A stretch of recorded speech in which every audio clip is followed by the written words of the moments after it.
Hello, നമുക്ക് ഇന്നൊരു easy peasy ആയിട്ടുള്ള സാലഡ് റെസിപ്പി നോക്കിയാലോ. അതിനായിട്ട് പാൻ ചൂടാകുമ്പം സ്വല്പം ഒലിവ് ഓയിൽ ഒഴിച്ച് അതിലേക്ക് കട്ട് ചെയ്ത് വെച്ചിരിക്കുന്ന ചെറി ടൊമാറ്റോസ് ആഡ് ചെയ്യാം. ഈ ചെറി ടൊമാറ്റോസ് ഓർമ്മയുണ്ടോ? ഇന്ന് രാവിലെ അമ്മയുടെ കിച്ചൺ ഗാർഡനിൽ നിന്ന് പറിച്ച ടൊമാറ്റോസാണ് ഇത്. അതിലേക്ക് സ്വല്പം ഉപ്പുമിട്ട് നന്നായിട്ടൊന്ന് വഴറ്റണം. അത് ഉടയാതെ വെള്ളം റിലീസായി വരുന്ന ഒരു പരുവത്തിലേക്ക് നമുക്കതിലേക്ക് പനീർ ആഡ് ചെയ്ത് കൊടുക്കാം. പനീർ നല്ലൊരു പ്രോട്ടീൻ സോഴ്സാണ്. ഈ സാലഡിനെ കൂടുതൽ ന്യൂട്രീഷ്യസ് ആക്കും. നമുക്ക് പനീർ ആഡ് ചെയ്ത് നന്നായിട്ടൊന്ന് മിക്സ് ചെയ്ത് കൊടുക്കാം.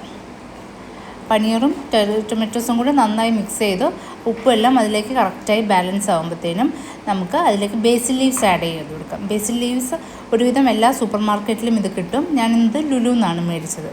നന്നായിട്ടത് വഴന്ന് കഴിയുമ്പോഴത്തേനും നമ്മളുടെ സാലഡ് റെഡിയാണ്.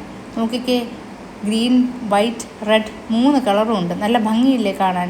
നമുക്കിതിനി ഇതൊരു പാത്രത്തിലേക്ക് മാറ്റിയാലോ.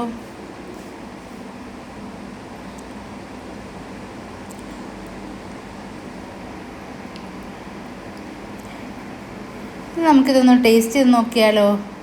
നമുക്ക് ലേശം പനീറും ബേസിൽ ലീവ്സും ടൊമാറ്റോസും എല്ലാം കൂടി ഒരു ഫോർക്കിലെടുത്ത് കഴിച്ച് നോക്കാം. It's super tasty and yummy. Please try.